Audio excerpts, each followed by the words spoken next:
So when you first come to Cambodia and go to an ATM, it'll ask you whether you want it in US dollars or Cambodian Riel, because you can use either or both here. Sometimes in the same transaction you'll pay in dollars, get change back in Riel, or even you'll end up using a combination of both of them. And again, you'll get change back in God knows what currency. Most of the time Riel though. So I can definitely understand people saying it's a little confusing, especially when it's your first time here. So let me explain the current currency situation here in Cambodia, starting with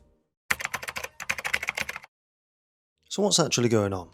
Well, for the locals, it's second nature. They're used to it by now. But for tourists, it can feel a bit confusing at first, especially when your wallet ends up full of two different currencies. And then when you're paying for something and you don't have enough of one currency and you're trying to use both, you'll either need to be good at quick maths in your head or get the calculator out quick to check how much you actually need to pay. I mean, most of the time the locals have a calculator ready to work it out themselves. Plus the exchange rate is pretty stable, around 4,000 Cambodian Riel to $1 US. So that makes it easier for people to switch between the two. Also, Cambodian Riel is notes only, so that's a good thing. You won't have piles of coins stacking up from all the change that you get. You'll get change in the real notes. And more recently, Cambodia has been encouraging more use of the Cambodian Riel, even launching digital payment systems to reduce the reliance on cash and foreign currency. You'll see a QR code to pay, just like in the rest of Southeast Asia. That seems to be the main payment method for locals in this entire region really. From tuk-tuks to cafes, street food, they all have their own QR code, which if you have the right app, you can just scan and pay directly from your bank, which I always find super convenient. But yes, the current situation, you can either use the US dollar or the Cambodian Riel, or both. But why two currencies? Well, back in the 70s and 80s, Cambodia went through political instability, economic collapse, aka the Khmer Rouge happened, and the local currency lost trust. And when the country began rebuilding, foreign currencies, especially the US dollar, flooded in through aid and trade. And over time the dollar became deeply embedded in the economy, and is still used today, obviously. I mean, there's even the unofficial rule that 4,000 Cambodian Riel equals $1 US, like I said earlier, but that's not 100% accurate all the time, even though it's a good rule of thumb to go by.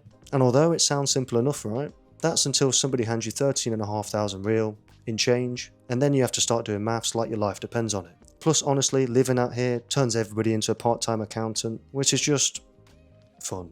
But weirdly, it does work. And as for some currency tips, big payments is usually done in the US dollars, and any smaller purchase, it's better to use the Cambodian Riel. Salaries can be in either, depending on the job. Plus, when you pay in US dollars, you will more than likely get your change back in Riel. And another tip, if you're using US dollars, the dollar bill itself must look brand new. Otherwise, if there's rips or the note itself is old, or it doesn't look perfect, then it just won't get accepted. Every time I use a $20 note, for example, the person I'm giving it to always checks it out thoroughly. And luckily my notes haven't been refused just yet, not even once. But that's only for the US dollar. Cambodian Riel, it seems, as long as if it's not ripped, you can use it. It doesn't need to look like it's just been printed, unlike the US dollars. And when it comes to cash withdrawals, you can pick either US dollar or Cambodian Riel. You get the choice, but what might surprise you is the withdrawal fee is more than what you'd expect, and it will get higher the more you withdraw.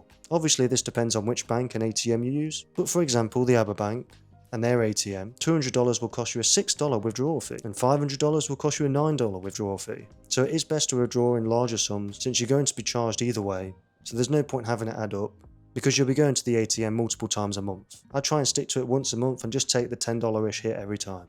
So yes, Cambodia is one of the few places where you can pay for breakfast in US dollars and get your change in a completely different currency, Cambodian Riel. And after doing the quick maths in your head, it'll feel like you've just completed an advanced finance degree.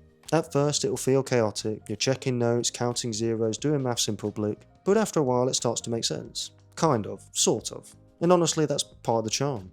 It's flexible, practical and slightly confusing, and somehow everyone expects you to understand it perfectly from day one. So if you visit Cambodia, don't panic at the ATM, don't fear the Riel, and definitely don't hand over a $100 bill for street food unless you enjoy public humiliation. Just smile, nod confidently, and pretend you totally know what 12,500 Riel means and how much it actually is. I mean, that's what the rest of us are doing anyway. But that's it for today's video. Hopefully you guys understand a bit more about the dual currency situation here in Cambodia. If you enjoyed the video, make sure to leave a like. And as always, I'll see you guys in the next video.